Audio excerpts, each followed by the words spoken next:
자요. 이제 이중매매를 한번 보도록 하겠습니다. 여러분, 그 이제 이중매매는요, 기본서는 235페이지 나와 있죠. 거기 이중매매가 이제 한번 시험에 나올 때가 더 됐죠. 이중매매는 그건 왜냐하면 민법 총칙에서는 이렇게 이제 가불병 이렇게 살해 문제로 나오는 것이 드물단 말이죠. 그런데 지금 이중매매 이것은 항상 살해형 문제로 나오기 때문에요, 시험에 나올 가능성이 아주 높은 거예요. 한번 볼까요? 지금부터요.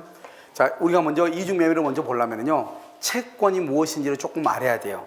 그래서 채권이 무엇인지를 먼저 설명하면요, 채권이라는 것은 여러분요, 누구한테요? 특정한 사람이 특정한 사람에게 특정한 행위를 청구할 수 있는 거예요. 그러니까 사람과 사람 간의 관계라고 그랬죠. 그래서 보면 을이 갑한테요 1억을 2월 1일 날 빌려주고요, 병은 3월 1일 날 빌려줬어. 누가 더 순서가 더 빨라요? 을이에요, 병이에요? 누가 더 순서가 빨라? 여러분, 그렇게 되면 안 된다고 그랬죠. 모든 채권은 갑하고 을하고 병하고 갑하고 두 사람 간의 관계이지 갑을병 세 사람 간의 관계가 아니라고요.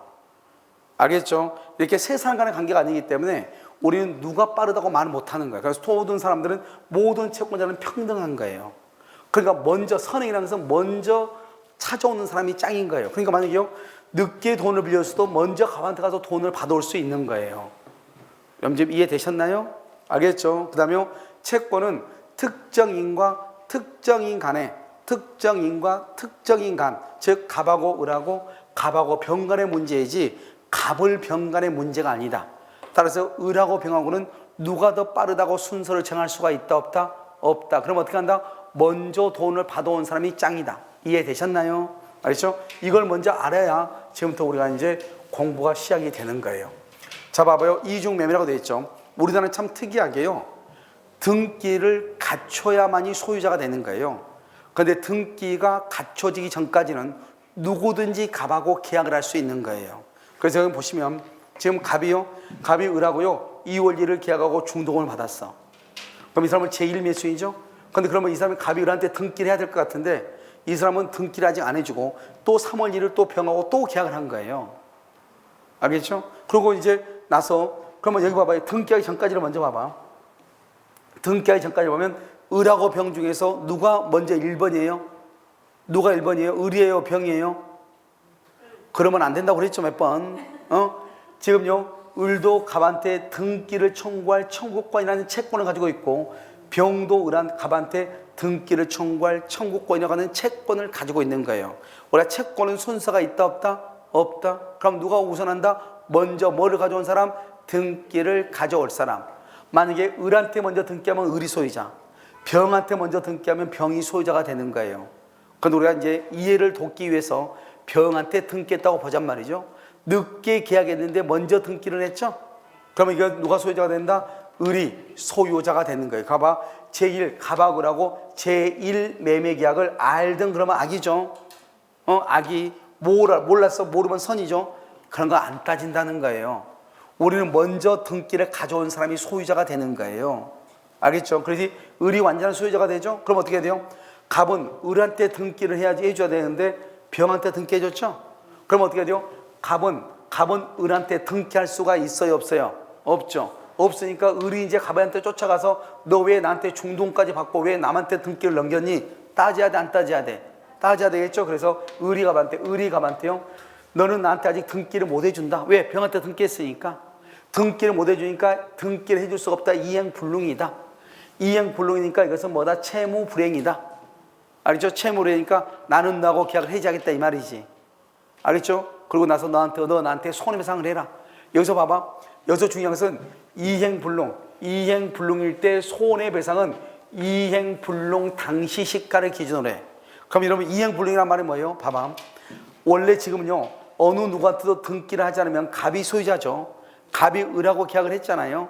그런데 갑이 을한테 등기하지 않고 병한테 등기했잖아요. 병한테. 다시 갑이 을한테 등기하지 않고 갑이 지금 병한테 등기했죠. 병한테. 그럼 이러면 어떻게 돼? 병한테 등기했죠. 그럼 병이 먼저 뭐가 돼버려? 소유자가 되는 거잖아요. 병이. 내 말 지금 이해됐나요 지금? 그러니까 여러분요, 그러면 병한테 등기해버리면 더 이상 을한테는 등기할 수가 있어, 없어? 없죠. 그럼 언제 을한테 등기할 수 없어? 병한테 등기해준 날. 언제? 3월 1일이죠. 3월 1일 날 갑은 을한테 등기를 못 해주는 거예요. 그러니까 갑이 을한테 등기하지 않고 병한테 등기를 해준 날짜가 3월 1일이에요. 3월 1일을 기준으로 해서 손해배상을 청구하는 거예요. 알겠죠? 손해배상을 청구한다 이런 말이에요. 이해됐나요? 자, 그 다음에 갑이요. 이러면 우리는 계약금만 받잖아요.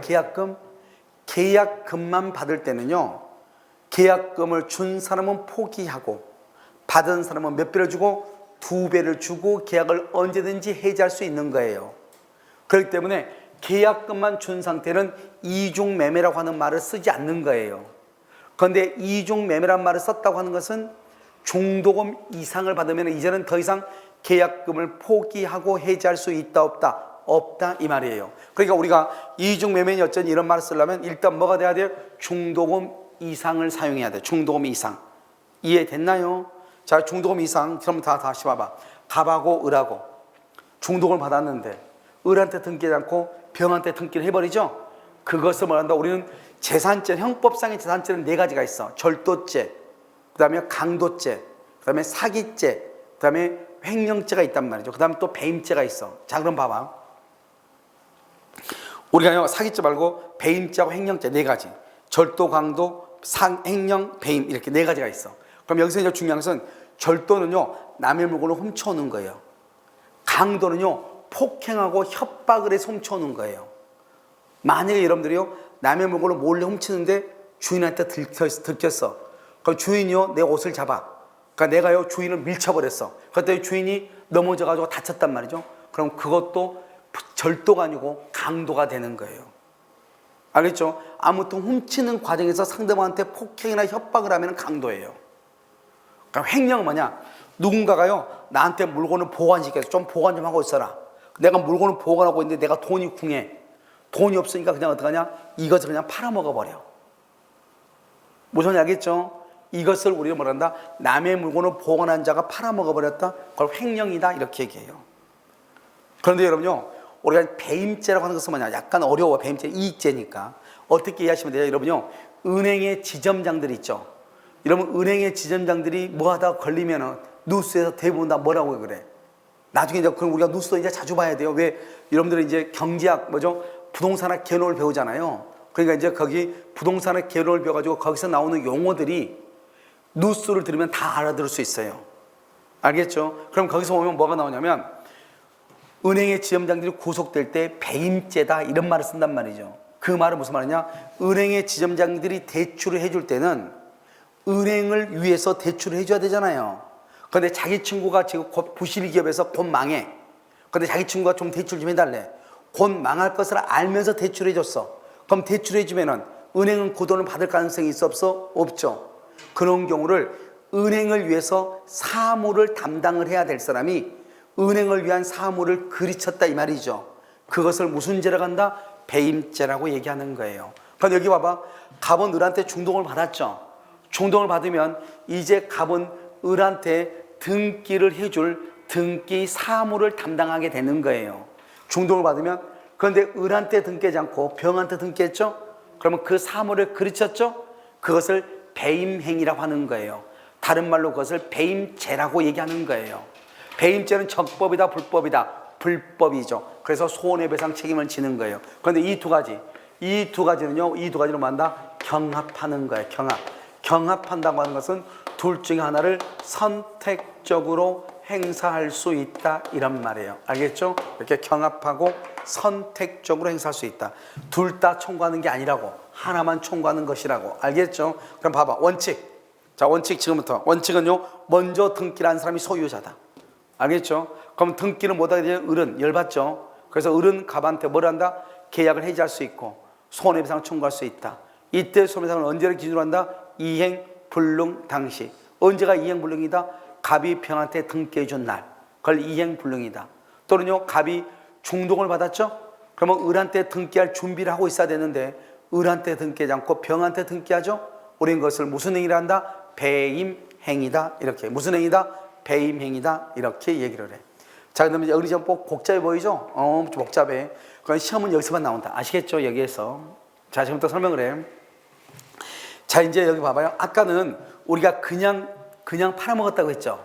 여기 한번 봐봐. 갑이 을하고 중도금 2월 1일 날 받았는데 갑이 3월 1일 날 병한테 등기해버렸죠. 그럼 병한테 등기하면 똑같잖아요. 을한테는, 갑은 을한테 등기 못 해주죠. 그러니까 아까 뭐라고 그랬어요? 이행불능이죠. 그러니까 계약을 해지할 수 있다고 그랬죠. 손해배상 청구할 수 있다고 그랬죠. 을한테 등기해갖고 병한테 등기한 것은 무슨 행위다? 배임행위라고 그랬죠. 배임행위는 뭐다? 불법행위죠. 손해배상 청구할 수 있잖아요. 똑같아. 근데 차이가 뭐냐? 차이가 아까는 그냥 갑이 을하고 계약하고 그냥 갑이 병한테 그냥 뭐죠? 등기를 넘겼다 이 말이지. 근데 이번에는 무슨 말이 붙어있어? 여기 무슨 말이 붙어있어? 무슨 말? 적극가담. 이 말이 중요해. 적극가담. 앞으로 있잖아요 여러분요, 이중매매라고 하는 말이 나오잖아요. 이중매매라고 하는 말이 나오는데 적극가담이란 말이 있느냐 없느냐를 꼭 찾아야 돼요. 적극가담이란 말이 있을 때만 뭐가 된다? 무효. 적극가담의 말이 없으면 무효이다, 유효이다. 유효이다 이 말이죠. 유효. 알겠죠? 자, 그럼 여러분요, 어디를 잠깐 한번 보냐면, 자, 페이지 233페이지를 한번 봐봐. 기본서 233. 여러분 기본서 233페이지 맨 밑으로 보면 뭐라고 나왔죠? 이중양도라고 동그라미 7번 돼 있어 안 돼 있어? 되어 있죠. 거기 이중양도를 보면 뭐라고 되어 있죠? 기억 맨 끝에 단순히 알고 있었다. 갑하고 을하고 계약을 단순히 알고 동그라미 악이죠. 악인 경우는 그것은 반사회적 법률행위에 해당한다 안 한다? 안 한다. 유효다 무효다? 반사회적 법률행위는 무효란 말이죠. 그러니까 무효가 아니니까 뭐다? 유효이다. 유효이다 이 말이에요. 아시겠죠? 그런데 그 밑에를 봐봐. 니은은 무슨 말이 나와 있어 지금?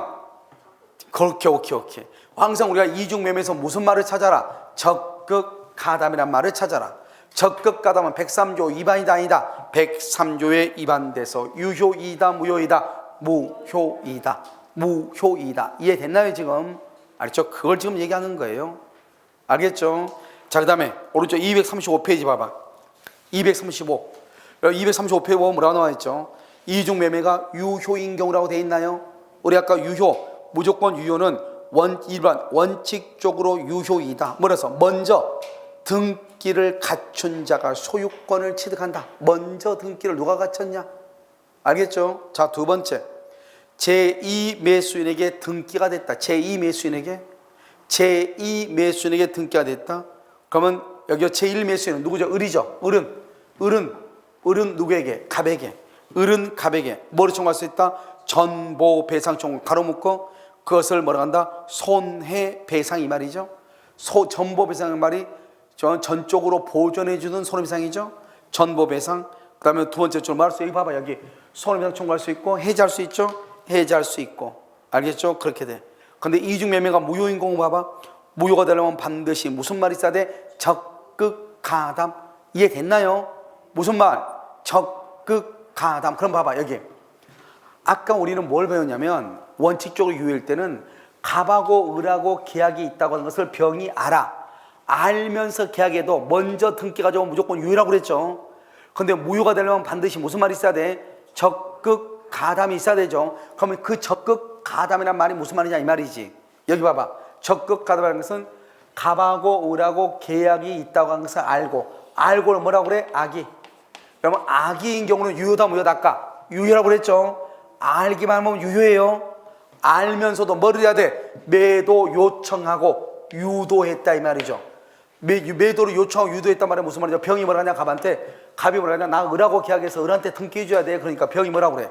야, 신경 쓰지 마. 내가 다 책임질게. 너는 책임 절대로 안 지게 할게. 걱정하지 마. 이렇게 꼬셨다. 사기를 쳤다. 기망했다 이 말이에요. 그러니까 적극가담은 갑하고 을하고 계약이 있다고 하는 것을 병이 알기만 하면 안 되고 어떻게 해야 돼? 적극적으로 가담해서 기망해서 등기를 빼와야 된다 이 말이죠. 그래서 병 앞으로 등기하죠. 그럼 그 등기는 무효다 이 말이에요. 알겠죠? 뭐라고? 무효. 그래서 거기 한번 봐봐. 2번 봐봐. 동그라미 2번 법책에 적극가담 무효라고 하기 위해서는 어떻게 된다? 두 번째 줄 배임행위를 아는 것 가로 묶고 악이에요. 아는 것만으로는 부족하고 배임행위를 뭐라 해야 돼? 유인 동그라미 교사. 알겠죠? 기망해야 된다 이 말이지. 이렇게 한 것을 뭐라고 표현한다? 적극가담이라고 얘기하는 거예요. 이런 말이 있으면 유효이다 무효이다? 무효이다 이런 말이에요. 그러면 제1매수인 누구죠? 을이죠. 그럼 을은 그럼 어떻게 한다? 을은요 제1매수인은 이렇게 돼 있죠? 봐봐 여기. 자 그러면 여기 봐봐요. 여러분요 우리가 이제 또 여러분 뭐를 봐야 되냐면 형법 저 설명을 해. 직접 사람을 죽여 직접 살인을 한 경우가 있고 교사한 경우가 있고 방조한 경우가 있어. 교사하고 방조를 우리는 것을 공범이라고 하고, 알죠? 직접 살인한 사람 이거를 정범이라고 얘기를 해요. 알겠죠? 간접 정도 있는데 그건 중요하지 않으니까 직접 죽이죠? 그럼 정범이라고 그래. 그 다음에요 교사거나 방조를 공범이라고 그래. 지금 또 무슨 말인가 설명을 해. 교사하고 방조. 교사는 뭐냐면 조직 범죄단체 그 수괴들이 그 두목들이요 자기 그 하수인들한테 밑에 아래 것들한테 저쪽 파에서 나를 욕했다 간다. 가서 그럼 죽이고 와 이렇게. 나는 죽일 마음이 전혀 없어. 알겠죠? 그런데 여기서요 사람을 죽이고 오라는 거예요. 그거를 뭔다 교사했다고 그래. 그러니까 내가 어쩔 수 없이 무섭지만은 그렇지 않으면 내가 죽게 생겼어. 그래서 가서 죽이고 왔다 이 말이에요. 알겠죠? 그러면 이것을 직접 깡패는 직접 죽이고 온 깡패는 정범이라고 그래. 죽이도록 가서 말을 한 사람은 교사, 깡패, 두목을 교사했다고 그래. 알겠죠? 방조는 뭐냐면 방조는 예를 들어서 이런 거죠. 아버지가요 어느 날 이렇게 밤길을 걷고 있는데 어떤 놈이요 담을 탁 넘어가. 딱 보니까 내 아들하고 비스무리하게 생겼어. 뒷모습이. 가서 보니까요 남의 집으로 딱 들어간다 보니까 내 아들내미야. 그럼 어떻게 해야 돼? 뭐죠? 부모는 그것을 막아야 돼? 어떻게 해야 돼? 막아야 되겠죠? 그런데요 혹시나 자기 아들이 남한테 걸려가지고 들켜가지고 또 깜빵에 들어갈까 봐서 망을 봐줘. 그걸 말한다 방조라고 얘기하는 거예요. 내가 직접 훔쳐오라고 하지도 않았고 내가 직접 가서요 훔치라고 이렇게 말을 하지 않았어도 그것도 방조라고 그래. 그러니까 여기 보면 교사하고 방조를 뭐란다? 이것을 공범이라고 하고, 우리나라는요 공범이나 정범이나 똑같이 처벌하도록 돼 있어 법에는. 알겠죠? 그럼 여기 뭐란다? 여기 봐봐. 갑이 을하고 계약했는데 을한테 등기하지 않고 병한테 등기하면 우리 이것을 무슨 죄라고 그랬지 아까? 배임죄. 그러니까 갑을 뭐란다? 갑을 정범이라고 하는 거예요. 배임죄 정범. 이 사람이. 알겠죠? 그런데 여기서 적극 가담했단 말이 무슨 말이죠? 이것을 갑이 배임죄를 저지르는데 교사했다 이 말이죠. 교사.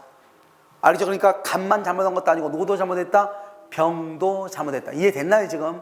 갑만 잘못한 것이 아니고 누구도 잘못했어? 병도 잘못을 했다. 이해됐죠? 그러니까 어떻게 한다? 그러니까 을은 병한테 뭐라 그래요? 병이 잘못했죠? 그래서 을은 병한테 직접 손해배상을 청구할 수 있어.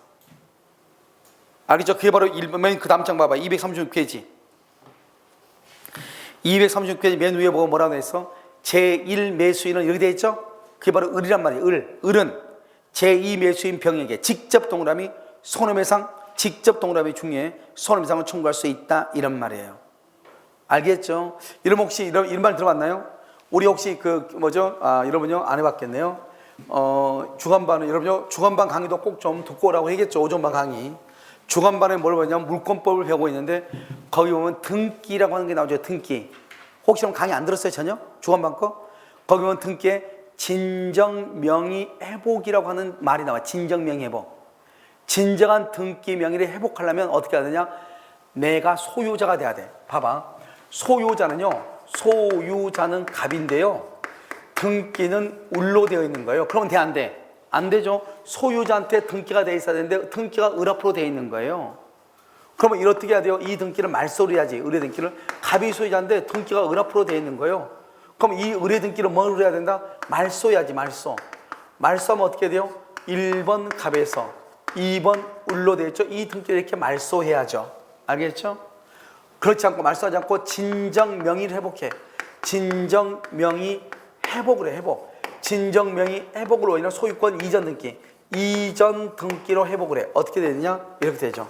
이전 등기로 자 1번 갑에서 자 2번 을로 되는데 이 등기가 잘못됐죠? 그럼 이렇게 말소해도 되죠. 말소하면 누가 앞으로 등기가 가죠? 갑 앞으로. 그렇지 않고 이 갑이라는 사람이 을한테 뭐라냐? 자기가 소유자니까 갑이 을한테 내 앞으로 이전 등기해줘. 이렇게 이전 등기. 그러면 최종적으로 누가 등기를 가져오죠? 갑이 이렇게 등기를 가져오기 위해서 을의 등기를 말소해버리든지 그렇지 않으면 이 사람한테 자기 앞으로 다시 이전 등기를 해달라고 하든지 이렇게 해야 돼. 그럼 이렇게요. 진정 명의 회복을 원인으로 하는 소유권 이전 등기를 하려면 이걸 하려면 어떻게 해야 된다? 누가 하는 것이냐고요? 현재 소유자가. 현재 소유자가 여기 이전 등기는 누구한테 청구한다? 현재 등기 명의인, 현재 등기가 되어 있는 명의인에게 청구해. 등기 명의인에게. 그러니까요, 현재 등기가 누가 앞으로 됐죠? 을이죠? 을한테 등기를 청구한다 이 말이죠. 현재 소유자가 현재 등기가 되어 있는 사람한테 청구한다 이 말이죠. 그런데 지금 여기 봐봐.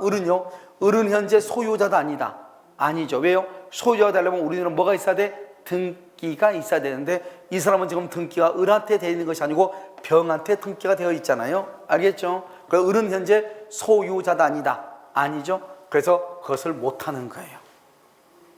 알겠죠? 그 다음에 우리는 직접, 을은 지금 소유자가 아니라고 그랬죠. 소유자가 아니니까요, 을은요 병한테요 직접 자기 앞으로 직접 등기를 청구를 못하는 거예요. 자기가 소유자가 아니니까. 그럼 어떻게 해야 된다? 여기서 이게 중요하죠. 갑을 대신해서 대위에서 말소를 청구해. 직접이 아니고 직접 말소 청구 안 돼요. 직접 말소 청구 안 되고 대위에서 말소 청구해야 돼. 직접 말소 청구 안 돼. 대위에서 말소를 청구해야 돼. 대위에서. 갑을 대위해서 이렇게. 자기는 소유자도 아니니까. 그 다음에 채권자 취소권 행사할 수 없다고 되어 있죠. 그럼 이것은 지금 여기서 설명해도 안 필요 없고 어디 가서 설명을 할 거냐. 그래서 뒤에요 통정 허위 표시 가서 설명을 해. 그래 걱정하지 말고. 그 다음에 여기 지금 병 앞으로 되어 있는 등기가요 적극 가담한 등기는 무효라고 그랬죠. 이 무효는 절대적으로 무효란 말은 세상 누구한테도 다 무효다 이 말이죠. 그런데요 여기요 이 등기가 무효인데요 정이 그걸 아무것도 모르죠. 모르고 선이 무과실로 정이요 을한 병의 것인 줄로 생각하고 등기를 넘겨받은 거예요. 병정이. 그러면 병정은 소유권을 취득한다 안 한다? 못한다 이 말이죠. 소유권을 취득할 수가 없다 이 말이에요. 소유권을 취득하지 못한다 이 말이에요. 왜요? 내 앞에 있는 사람의 등기가 절대적으로 무효가 되잖아요. 그러면 그 다음 사람은 내가 아무리 선이어도 소유권을 취득할 수 없다. 그걸 무슨 무효라고 한다? 절대적 무효다 이렇게 얘기를 해. 알겠죠? 뭐라고 한다고? 절대적 무효다 이렇게 얘기를 하는 거예요. 그럼 이해됐죠 지금? 자 이 그림을 먼저 한번 봐가지고 안 돼. 그런데 봐봐. 내가 지금 얘기하는 것은 여기서 이행불능이란 말이 되려면 그것은 을 앞으로 등기를 할 수 없을 때 이행불능이죠. 그런데 여기를 보면 직접 등기는 청구를 못해도 대위에서 병 등기를 말소하고 대위에서 말소를 하고 그 다음에 자기 앞으로 등기를 가져올 수도 있다 이 말이에요. 그러니까 만약에 병 등기를 말소하고 을 앞으로 이전 등기를 하죠. 그러면 이전 등기를 하게 되면 을이 등기를 가져왔으니까 이제는 이행불능이다 아닐 수도 있다 이 말이죠. 이것은 여기 있는 것은 등기를 가져오지 못했을 때 얘기하는 것이다 이런 뜻이에요. 지금 이것은 여러분들이 설명해도 약간 어렵게 느낄 수는 있어요. 알겠죠? 그것은 우리가 이제 문제를 풀어보면서 하면 되니까. 자 그럼 봐봐. 자 그러면 이제 다시 어디로 하냐. 그럼 디귿 봐봐. 디귿 책 236페이지 책 디귿. 그럼 디귿을 보면 어떻게 되어 있죠? 디귿을 보면 매도인을 뭘해서 대위 동그라미 대위에서 제2매정의 등기 말소 주고 등기 말소. 두 번째죠. 직접 이전 등기를 청구하거나 직접 말소 청구 된다 안 된다? 안 된다. 디귿이 시험에 정말 잘 나와. 알겠죠? 그 다음에 니을은요 채권자 취소권을 행사할 수 없다고 되어 있죠? 이것은 나중에 통정 허위 표시에 가서 내가 설명을 할 거예요. 그 다음 미음. 아까 미음을 할지 봐봐. 여기 병 앞으로 되어 있는 등기는 무슨 무효라고 그랬죠? 절대로 무효라고 그랬죠. 그러니까 그 다음 사람은 아무리 자기가 선이어도 소유권을 취득할 수가 있다 없다? 없다라고 그랬죠. 없다. 그게 바로 미음이에요. 미음은 제2매수로부터 다시 취득한 제3자는 유효하다고 주장할 수 있다 없다? 없다 이런 말이에요. 그럼 이해됐나요? 이것을 우리는 뭐라 한다? 이중매매다 이렇게 얘기를 해. 아주 중요하죠. 자, 그 다음에 불공정한 법률행위. 여기까지 해야 돼요. 자, 불공정한 법률행위라는 것은 여러분이 어디를 보시냐면 밑에 236페이지 맨 밑에 보면 불공정한 법률행위 나와 있나요? 자, 그럼 봐봐. 자, 이 불공정한 법률행위는 뭐냐? 봐, 여기. 자, 여기 지금 뭐라고 했죠? 당사자예요. 궁박이나 경솔이나 무경험으로 인하여 현저하게 공경을 이룰 때는 그것은 무효로 한다 이 말이에요. 알겠죠? 궁박, 경솔, 무경험으로 인하여 현저하게 공경을 이룰 때 무효로 한다. 이게 무슨 말이냐? 여기 여러분 이 집 얼마짜리예요? 1억짜리죠. 1억짜리인데 얼마에 샀다? 2천만 원에 샀다 이 말이지. 그럼 차이가 지금 몇 배가 되죠? 5배가 되죠? 그러면 집을요 우리가 현저하게 공경을 이뤘다 이것은 3배에서 4배의 차이가 나면 공경을 이뤘다고 그래. 그건 지금 여기 지금 이미 지금 몇 배 차이가 났죠? 5배죠. 5배. 그런데요 여러분 저 집을 1억짜리를 2천만 원에 팔았다고 해서 무조건 공경을 이뤘다 그러면 안 돼. 무조건 공경을 이뤘다 그러면 안 된다고. 여기 봐봐. 여기 지금 여기 갑이죠? 여기 지금 을이죠. 자기 여기 보라고. 자기 봐. 이 사람이 왜 1억짜리를 왜 을한테 2천만 원에 팔았냐 이 말이에요. 왜 갑이 을한테 2천만 원에 팔았냐 이 말이에요. 너 왜 을한테 2천만 원 팔았어? 우리 여러분 봐봐요. 아버지가 아들한테 1억짜리 2천만 원에 팔 수 있어 없어? 아버지가 자기 아들한테 그냥 공짜로 줄 수도 있잖아요. 그건 2천만 원 받을 수 있죠. 그게 잘못됐다는 게 아니고 1억짜리를 2천만 원에 팔았다 이 말이죠. 그럼 왜 그러냐? 그때 팔 때 궁박했냐, 경솔했냐, 무경험했냐 이 말이에요. 그냥 2천만 원 팔았다 해서 불공정이 아니고 그때 당시에 궁박이나 경솔이나 무경험했다 이 말이에요. 그것을 불공정이다 이렇게 얘기하는 거예요. 아시겠죠? 자, 그 다음에 여기는 법률행위죠. 여러분 법률행위는 반드시 뭐가 있어야 된다고 그랬어? 법률행위는 반드시 뭐가 있어야 돼? 여러분 그러니까 우리가 공부를 하려면 앞에 것까지 꼭 기억하면서 와야 돼요. 우리가 민법이라는 것은 눈덩이하고 똑같아. 앞에 있는 것이 계속해서 연결해서 간단 말이죠. 우리가 앞에서 법률행위는 반드시 뭐가 있어야 돼? 의사표시가 있어야 된다고 그랬죠. 여기 법률의 규정은 의사표시가 있어 없어? 없죠. 그런데 경매는 어떻게 하냐? 경매는 민사집행법이라고 하는 법에 의해서 하는 게 경매라고요. 말로 하는 게 아니라고요. 알겠죠? 그러니까 우리가 불공정한 법률행위죠. 법률행위는 의사표시 말로 하는 거죠. 그런데 법률의 규정은 말로 한다 안 한다? 안 하죠. 그래서 104조가 적용된다 안 된다? 안 된다. 이게 아주 중요하다고. 경매는 104조가 적용이 된다 안 된다? 안 된다 이런 말이에요. 그래서 그럼요 237페이지 맨 위를 한번 봐봐. 237페이지 맨 위를 보면 뭐라고 나와 있어? 경매. 그래서 경매 세 가지가 다 똑같은 말이에요. 경매는 104조가 적용될 여지가 없다. 경매에서 매각대금이라는 말이 뭐냐? 경매대금이란 말이에요. 경매대금이 현저하게 공정을 잃었다고 하더라도 불공정이 되지 않는다. 매각대금이 시가보다 현저하게 저렴하다고 할지라도 불공정이 될 수가 없다. 그 말은 이 어떠한 형태로 문제가 나올지 모르니까 지금까지 나왔던 모든 문제 지문을 다 집어넣어놨어. 알겠죠? 그러니까 경매라는 말이 있으면 불공정이 될 수 있다 없다? 없다. 이 말을 알라고. 아시겠죠? 자, 그 다음에 여기 이제 봐봐. 이걸 이제 잘 봐야 되겠죠? 그럼 방금 우리가 이걸 봤죠? 우리가 이거 봐봐. 1억짜리를 2천만 원에 팔았는데 너 뭐 때문에 2천만 원에 팔았냐 이 말이죠. 1억짜리를 너 왜 2천만 원에 팔았어 이 말이죠. 그것들은 주관적 요건과 객관적 요건이 있다 이 말이죠. 그럼 여기 봐. 자, 주관 요건, 객관 요건. 객관적으로는 급부와 1억짜리죠. 급부와 반대급부. 반대급부는 뭐죠? 건물 1억짜리하고 반대급부는 매매대금 2천만 원 받았다 이 말이지. 그럼 1억하고 2천만 원 그럼 몇 배 차이죠? 5배.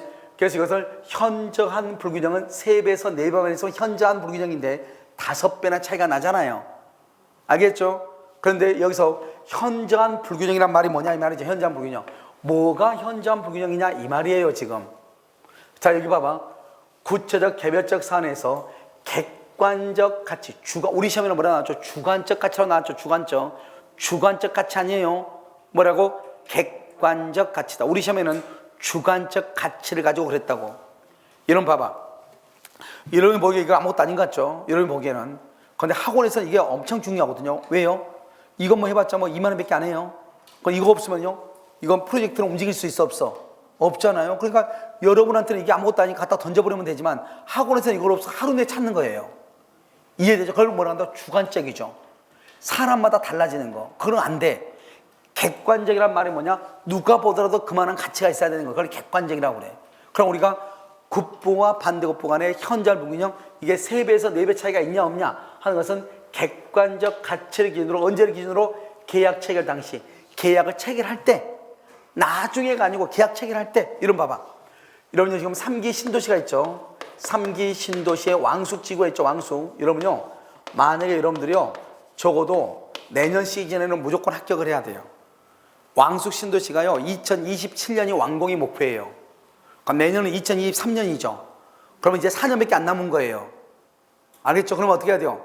내년에 무조건 합격을 해야 여러분들이 내후년부터 돈을 버는 거예요. 그리고 여러분요, 이 부동산이라는 것은 생물이에요. 사람의 심리를 가지고 움직이는 거기 때문에요, 사람의 심리가 바뀌면 부동산 가격이 올라가고 심리가 낮아지면 낮아지는 거예요. 그런데 여러분 신도시가 되죠. 신도시가 이렇게 이루어지면 어떻게 돼요? 그것은 무조건 그것은 국가 정책으로 되는 거예요. 이것은 만약에 내가 있잖아요, 여기서 지주택을 해서 지역주택조합을 해서 산다. 그러면 부동산 원자재 가격이 올라가면 나는 못하는 거예요. 그런데 왕숙 신도시는 국가가 하는 거예요. 원자재 가격 관계없이 그냥 밀어붙이는 거예요. 그럼 무조건 건물이 무조건 세워지면은 중개업자는 무조건 돈 버는 거예요. 왜요? 부동산 가격이 폭락하든 폭등하든 관계가 없는 거예요. 건물이 있으면 누군가는 들어가는 거예요. 누군가는 또 나오는 거예요. 그걸 중개하는 사람이 누구예요? 중개업자 아니에요. 나는 중개업자들이 좀 머리가 없는 사람들이 있어. 내가 부동산 가격이 폭락한다고 누가 왜 걱정하냐고. 부동산 가격이 폭락하면 폭락할수록 거래가 되고, 올라가는 게 더 문제가 될 수 있어. 올라간다고 기다리고 있으면 안 팔고, 지금은 올라갔다가 지금 떨어질 때 지금 문제가 되고 있잖아요. 지금 더 떨어질까 더 떨어지지 않을까. 매도인은 더 떨어지면 안 돼, 잡고 있고, 매수인은 더 떨어질 것 같으니까 돈 안 되고 돈 쓰지 않고 지금 기다리고 있는 거예요. 다 이게 문제 아니에요. 그러니까 아예 그냥 올라가든지 아예 그냥 떨어지면은 사람들이 모든 걸 포기하고 그냥 그 가격에서 사고 팔고 하는 거예요. 알겠죠? 그러니까 누구만 좋아? 중개업자만 좋은 거야. 중개업자는 건물이 많아야 좋아, 적어야 좋아? 뭘 우리하고 관계, 누가 망하든 말든 나하고 관심 없는 거예요. 건물은 무조건 많아야 되는 거예요. 알겠죠? 그래야지 싸든 비싸든 내가 중개할 거 아니에요. 그래서 여러분요, 왕숙 신도시가 생기니까 여러분들이요, 반드시 뭘 해야 되냐? 대비를 해야 돼. 알죠? 그래서 내년이 가장 좋은 거, 내년까지 합격하면 가장 좋고, 그 다음에 한 해 한 해가 더 가면은 갈수록 내가 버들 수 있는 수익은 조금 줄어든다, 이렇게 보시면 돼. 아시겠죠? 그럼 봐봐, 여기 우리가요, 왕숙 신도시가 생기기 전에 땅값이 10만 원이었어. 생기고 나니까 땅값이 100만 원이 됐어. 몇 배 차이가 뛰었어? 10배가 뛰었죠. 10배가 뛰었잖아요. 그러면 3배에서 4배만 뛰면 불공정인데, 여기요 10배가 뛰었으니까 야, 이거 불공정이니까 땅 다시 돌려달라. 그러면 돼, 안 돼? 안 되죠. 만약에 내가 매매 계약을 할 때 100만 원짜리였는데 10만 원에 계약했다. 그러면 이건 불공정이죠. 그때는 10만 원이었어. 그때는 10만 원인데 2주 뒤에 신도시가 발표가 되니까, 내가 살 때는 10만 원인데 2주 뒤에 신도시가 발표가 돼가지고 100만 원으로 바뀐 거예요. 그러니까 계약을 체결할 때는 얼마짜리 했어? 10만 원짜리를 내가 얼마에 샀어? 10만 원에 산 거죠. 그러니까 문제가 된다, 안 된다? 안 된다, 이 말이죠. 그러니까 우리가 불공정이냐 아니냐 하는 것은 어떻게 판단한다? 계약을 체결할 당시를 기준으로 판단한다, 이런 뜻이에요. 이해됐죠? 그 다음에는 여기요, 여러분 유상하고 무상이라는 것이 있죠. 여기 봐봐, 급부는 주는 것이고 반대급부는 받는 것이죠. 주고받는 것이죠. 이걸 유상이라고 얘기하는 거예요. 유상, 주고받는 것을. 주기만 하고 받는 것이 없거나, 알겠죠? 그러면 아예 주지 않는 것, 그러면 그것을 무상이라고 하는 거예요. 그럼 증여봐요. 증여, 공짜로 주는 거. 여러분이 나한테요 귤 하나를 주죠. 그건 나는 공짜로 받았는데 나는 준 게 있어, 없어? 없죠. 그럼 그걸 무상이라고 하는 거예요. 그런데 여러분들이 카페 가가지고 커피 한 잔 사오죠. 커피값 주면서 커피를 받아오는 거잖아요. 서로 주고받는 게 있어, 없어? 있죠. 주고 급부, 받고 반대급부. 그것을 말한다, 유상이라고 얘기하는 거예요. 그러니까 뭔 안 돼? 무상 안 돼. 무상. 기부행위 안 돼. 증여 안 돼. 무상 안 되고 기부행위 안 되고 증여 같은 것은 안 돼. 무슨 말인지 여러분 지금 이해됐어요? 그래서 여러분요, 어디를 보시냐? 237페이지 책을 한번 봐봐. 그럼 객관적 요건이라고 되어 있죠? 그럼 객관적 요건은 어떻게 한다고? 1번에 봐봐. 1번에 세 번째 줄 맨 끝에 거래상 무슨 가치? 객관적 가치 그렇게 돼 있어요. 객관적 가치에 의해서 한다. 여기 객관적 가치 중요하다고 그랬죠. 객관적 가치. 2번 봐봐. 언제를 기준한다? 법률 행위시.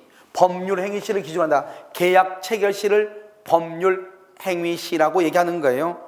그 다음에 세 번째 3번 무상이죠. 무상은 봐봐. 증여. 여기 증여, 기부, 무상 그런 말이 있나 봐봐. 증여.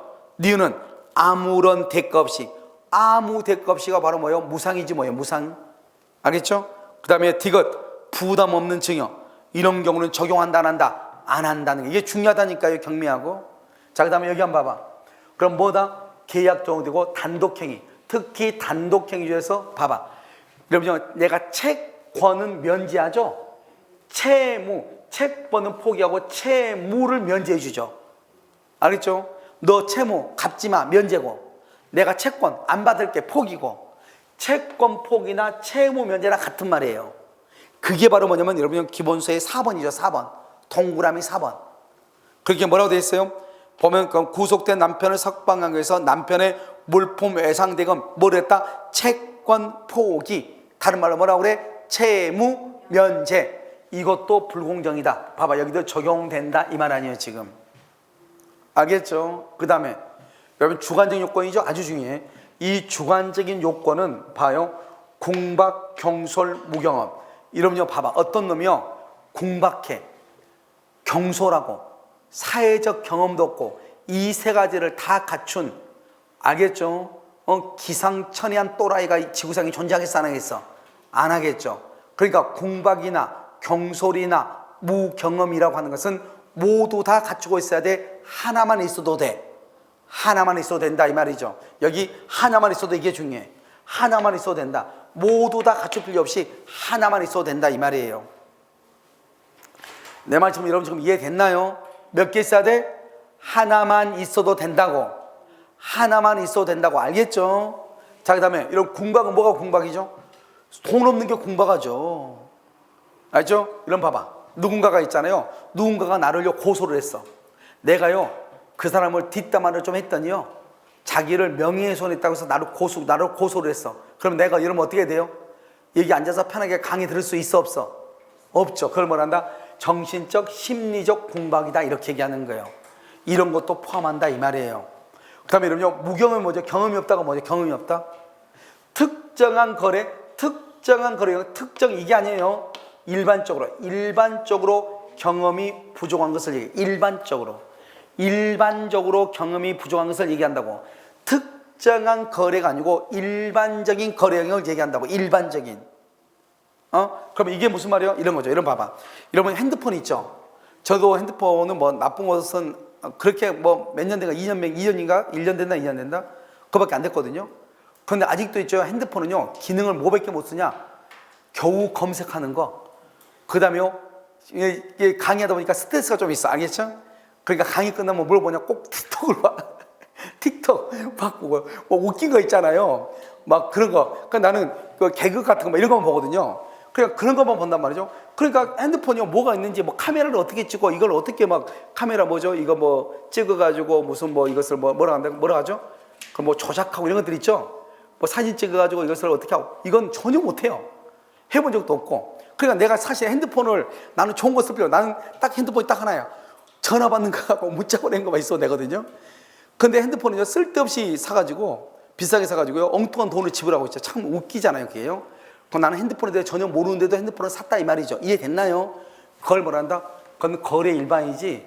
만약에 핸드폰에 대해서 잘 아는 사람만 핸드폰을 산다 그러면 특정한 거죠. 특정한. 그럼 우리가 무슨 물건을 살 때 내가 물건을 알고 사요. 여러분요 냉장고 살 때 냉장고가 어떻게 만드는지 알아요? 모르고 뭐만 보는 거요? 뭐죠? 광고만 보는 거잖아요. 광고고.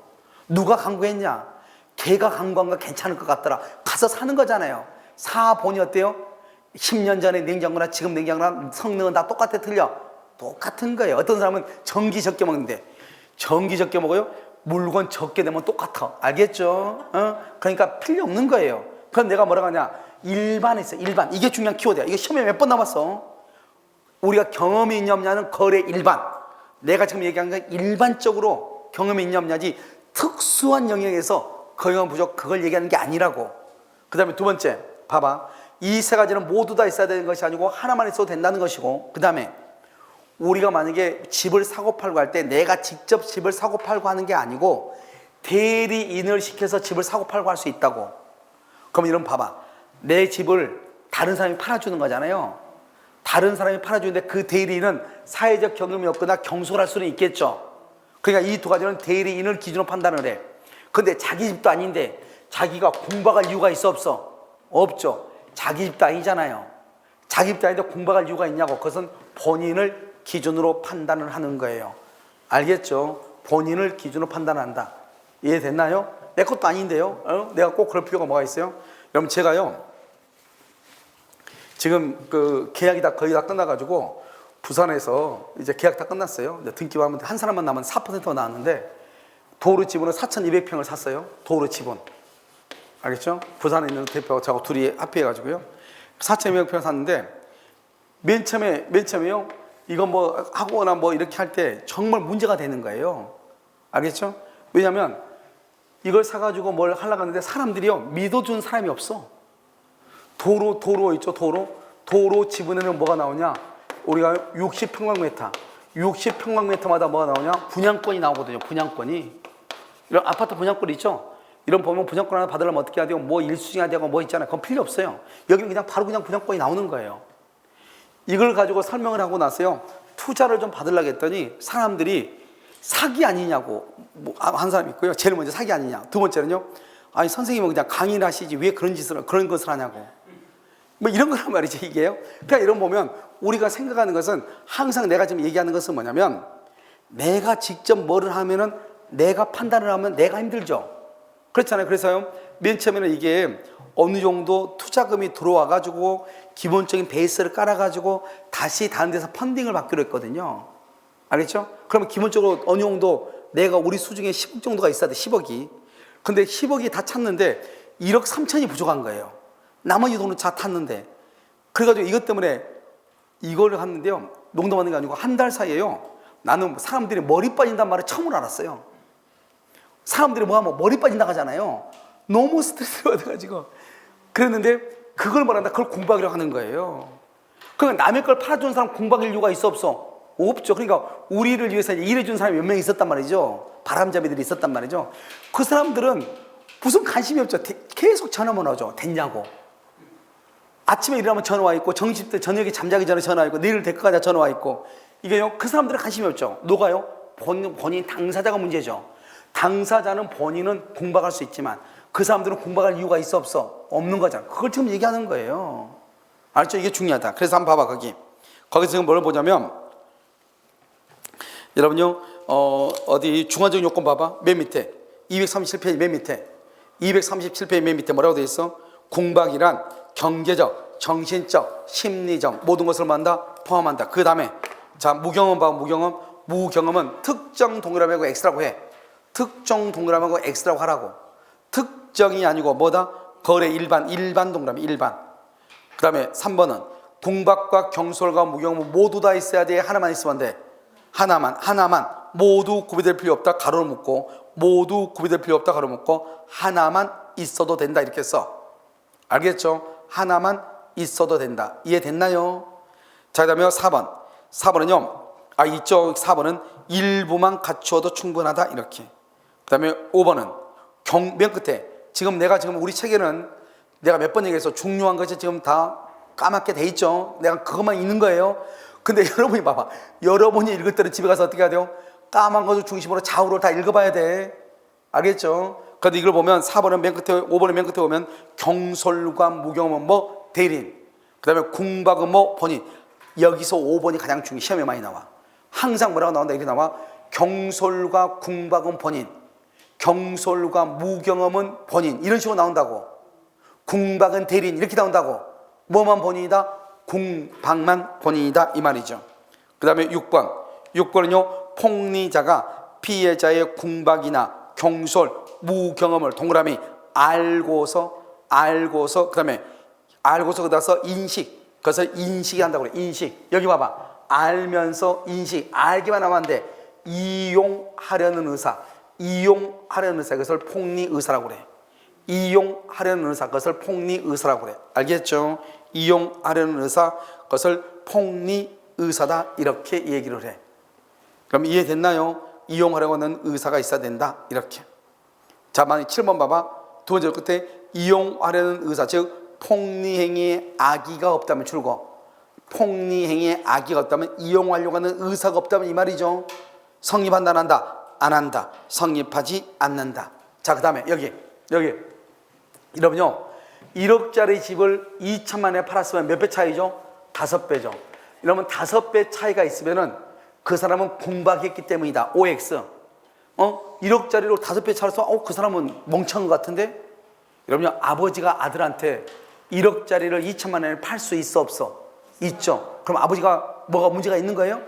아니잖아요. 내 말 지금 이해됐죠? 그래서 봐봐, 우리요 1억짜리를 2천만 원에 팔았다고 해서 그래요 공박, 경솔, 무겸이라는 것이 추정된다, 안 된다? 안 된다. 언제나 그런 것은 아니다. 그게 바로 8번이에요.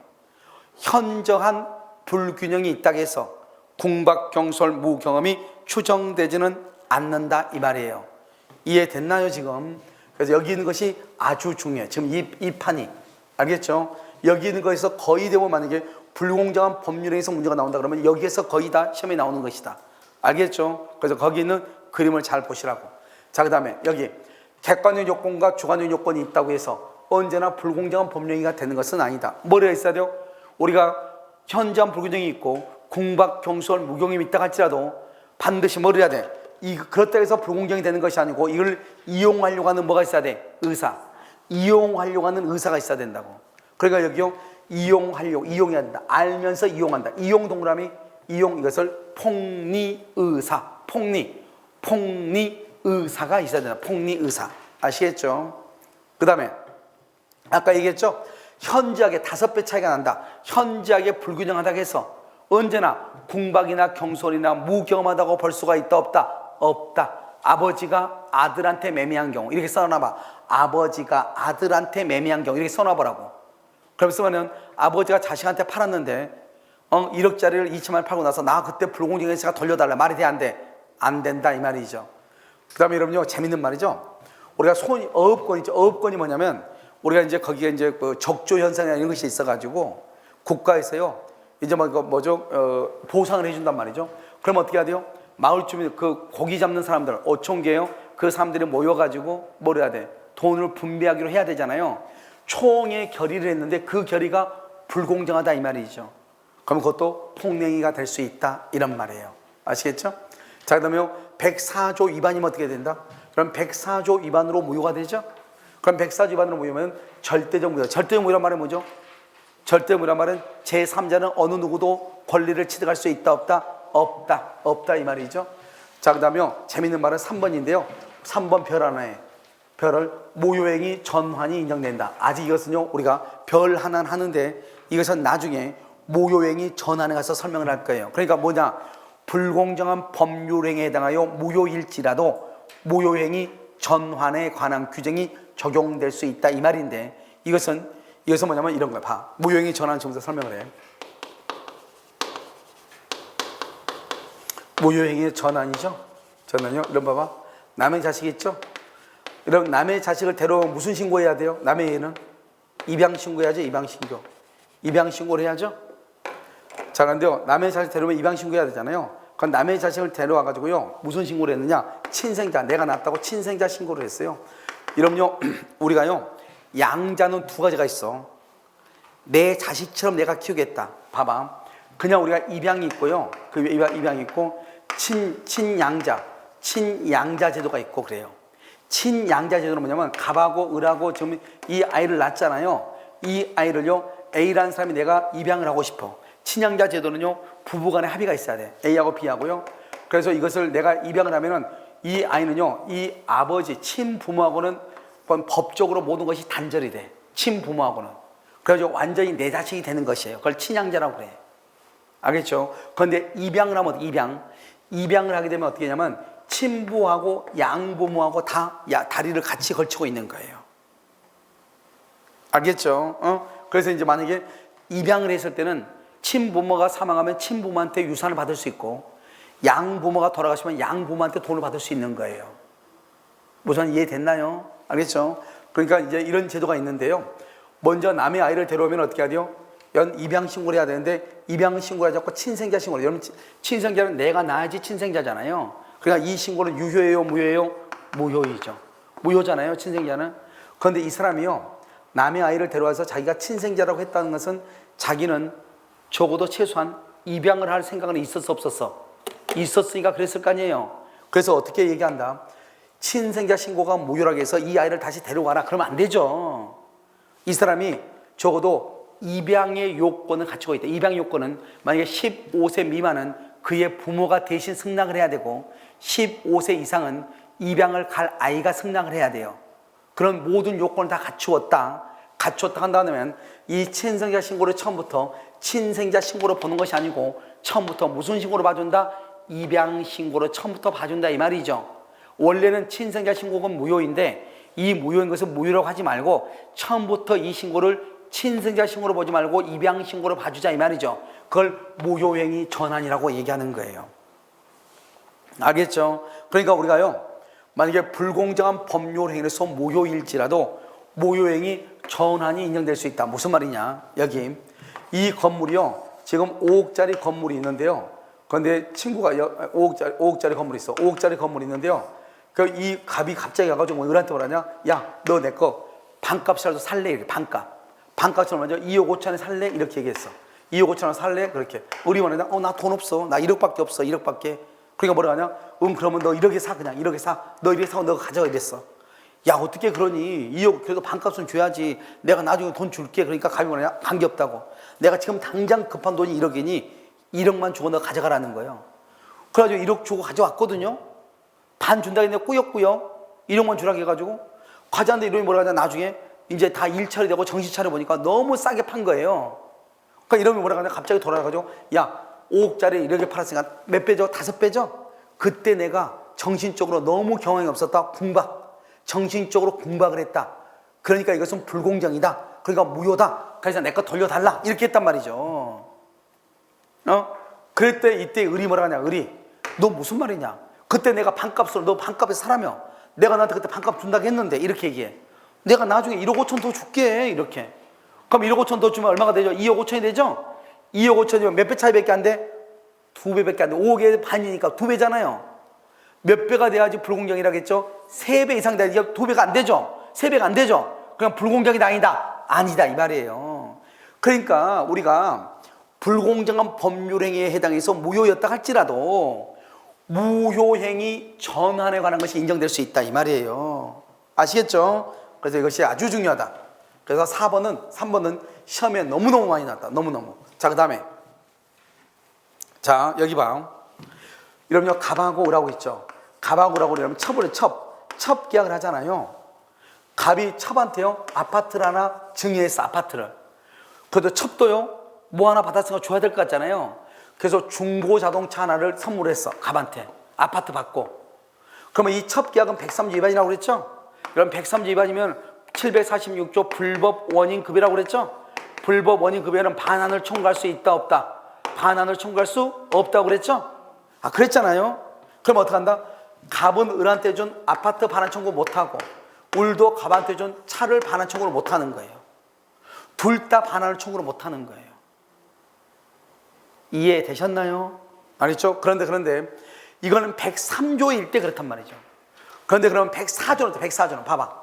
104조는 갑은 이 건물이 5억짜리죠. 5억짜리를 을한테요 매매를 해서 1억을 받았죠. 1억을 받아서 모두 몇 배가 차이가 나죠? 5배 차이가 나죠. 그러고 나서 갑은 을한테 아파트를 뭐랬다? 등기해주고 알겠죠? 이렇게 했죠. 그 지금 몇 배 차이가 나죠? 5배고 그 다음에 갑이 궁박했다 이 말이죠. 그래서 만약에 104조 위반으로 무효가 되죠. 그러면 지금 봐봐. 이 사람은 그때 당시 경황이 없어서 이 5억짜리 이렇게 팔았잖아요. 그런데 이놈은요 5억짜리인지 알면서 이렇게 샀죠. 그러니까 어떤 놈이 나쁜 놈이에요? 갑이 나쁜 놈이에요? 을이 나쁜 놈이에요? 아니 5억짜리 이렇게 가져가는 을이 나쁜 놈이죠. 이걸 폭리자라고 그래요. 폭리했잖아. 폭리 5배나. 이 사람 뭐란다? 이 사람 피해자라고 그래요. 피해자. 그러니까 104조에 위반되면은 이 피해자는요 자기가 줬던 등기 다시 받아올 수 있어요. 이 사람 폭리자는요 1억 줬지 1억 준 거 이거 반환 못 받아요. 못 받아. 그러니까 이 사람 피해자는 어떻게 해요? 집 찾아오고 1억 가져가고. 이해됐나요? 이걸 불공정이라고 그래. 그러니까 103조는 어때? 103조는 두 사람 다 무조건 반환 청구 못하죠. 근데 104조는요, 피해자는 반환을 얼마 할 수 있다? 청구할 수 있다. 이게 두 개가 큰 차이예요. 그래서 봐봐, 이거. 여기 피해자는 반환을 청구할 수 있으나 폭리자는 반환을 청구할 수 없다는 거예요. 아니, 이해되냐고. 알겠죠? 그래서 여러분요, 그런데 여기 봐, 103조 봐, 103조. 103조 위반하면 어떻게 돼요? 양 당사자는 반환 청구 못 한다고. 양 당사자는. 두 사람 다 반환 청구 못 한다고. 아시겠죠? 이렇게. 자, 그 다음에 여기요. 자, 여기 5번에 뭐라고 나왔죠? 부재소 합의라고 나와 있나요? 여기 부재소 합의라고 돼 있어. 봐봐. 말이 뭔가 봐. 여기 소송을 제기하지 말자. 이 말이 말자. 소송을 제기하지 말자. 소를 제기하지 않기로, 아니 붙자. 소송을 제기하지 않기로 합의했다. 이 말이죠. 그걸 부재소 합의라고 그래. 그럼 봐봐. 여기. 나하고 둘이 계약을 했어. 계약하면서 뭐냐. 특약상에다가 우리 무슨 일 있어도 소송은 제기하지 맙시다. 이렇게 쓴 거야. 계약서에다가. 그걸 부재소 합의라고 그래. 그런데요. 이게 왜 무효가 되냐. 폭리행위란 말이 뭐죠? 폭리행위란 말은 104조 위반. 104조에 위반되는 것, 불공정한 법률행위를 폭리행위라고 그래. 아까 우리 폭리자라고 그랬죠? 폭리자? 이 사람 우리 폭리자라고 했잖아요. 피해자. 이 사람 폭리자. 폭리를 취한 사람이죠. 그래서 이것을 104조 위반을 뭐라 한다? 폭리행위다. 이렇게 얘기를 하는 거예요. 그래서 이런 폭리행위의 경우에 가박을 하고 계약을 하면서 우리 어떤 일이 있어도 소송을 하면 안 되면 이렇게 했단 말이죠. 그런데 문제가 뭐예요? 계약을 보니까 가격이 5배나 차이가 나게 계약이 된 거예요. 그래놓고 나서 소송을 얘기하지 말자. 그럼 말이 된다 안 된다? 안 되죠. 그럴 때는 부재소 합의, 소송을 제기하지 맙시다. 이렇게 했다 할지라도 그것은 소송을 제기하지 말자. 부재소 합의는 무효가 된다 이 말이죠. 알겠죠? 그래서 소송을 제기할 수도 있다 이런 말이에요. 자, 한번 봐요. 자, 어디로 보냐면 법률 효과를 봐봐. 238 법률 효과 뭐라고 되어 있죠? 피해자는 반환을 할 수 있고 청구할 수 있고, 폭리자는 반환을 청구할 수 없다. 피해자 박스하고 폭리자 박스 해봐. 피해자 박스하고 폭리자 박스하고 238페이지. 자, 2번의 무효는 어떤 무효다? 선의의 제3자에 대해서도 무효이다. 무슨 무효다? 절대적 무효이고. 그 다음에 4번이 중요해. 뭐는 가능하다? 무효행위 전환이 적용이 된다. 4번 중요하다고 몇 번 얘기했죠? 4번은 무조건 중요하다고. 알겠죠? 그 다음에 5번 방금 했죠? 부재소 합의. 부재소 합의가 뭐죠? 소를 제기하지 않기로 합의했다. 부재소 합의도 뭐다? 무효. 자, 오른쪽에 언제를 기준한다? 언제를 기준으로? 계약 체결 당시를 기준한다. 계약 체결할 때 이렇게. 자, 그 다음에요. 7번 보면은 매도인은 매매 가격이 현저한 불규정을 증명하고 매도인의 경솔 등 여부도 매도인이 증명한다. 그건 무슨 말이냐? 불공정한 법률행위인지 아닌지 여부는 써봐 거기다가. 아니 있네. 첫 번째 좀 봐봐. 매도인이 불공정한 법률행위 이유로 계약의 무효를 주장하는 경우 거기 줄 거 봐. 계약의 무효를 주장하는 경우 거기만. 그러면요 거기만 줄 거 써요? 세 번째 줄 조그맣게 글 써져 있어. 조그맣게. 세 번째 줄 조그맣게 글 써져 있죠. 거기 보면 줄 거. 무효를 주장하는 자가 증명 책임을 진다. 증명 책임. 무효를 주장하는 자가 증명 책임 이렇게. 자, 거기까지 줄고. 지금 봐봐. 근데 지금 현재요. 누가 지금 자꾸 무효라고 주장하고 있어? 매도인이 주장하고 있어? 매수인이 주장하고 있어? 지금 거기서. 매도인이 주장하죠? 그러니까 매도인이 증명하는 거예요. 알겠죠? 매도인이 증명한다 이렇게. 이렇게 책을 보는 것이다 이 말이에요. 무슨 말인지 알겠죠? 지금 양이 되게 많았는데 내용을 보는 것은 아무것도 아니다 이런 말이에요. 아시겠죠? 금방 보는 것이다 이렇게. 자, 여러분요 잠깐 하나만 더 보고 끝낼게요. 229페이지 잠깐 한번 봐봐. 229페이지.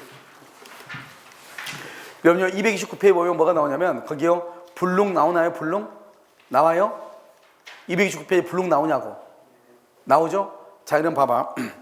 거기 보면 여러분요 후발적 불능이라고 나오나요?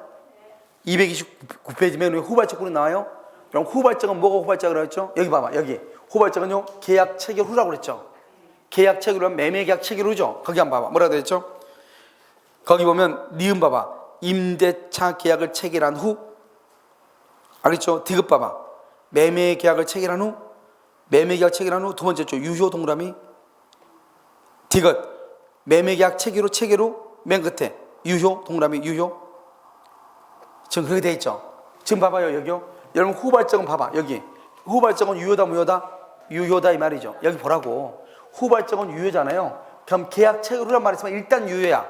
일단 유효인데 그 다음에 이제 밑에 이제 속에는 안에는 좀 다르죠.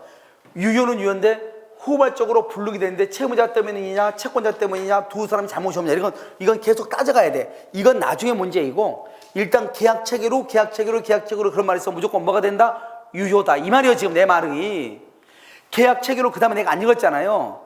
계약 체계로 이런 말이 있겠죠. 뭐 이런 거면 있겠죠. 관계없어. 있든 말든 관계없이 계약 체계로 그러면 그것은 유효이다 무효이다? 유효이다 이 말이에요. 지금 그 다음에 옆에 와봐. 원시적 봐봐.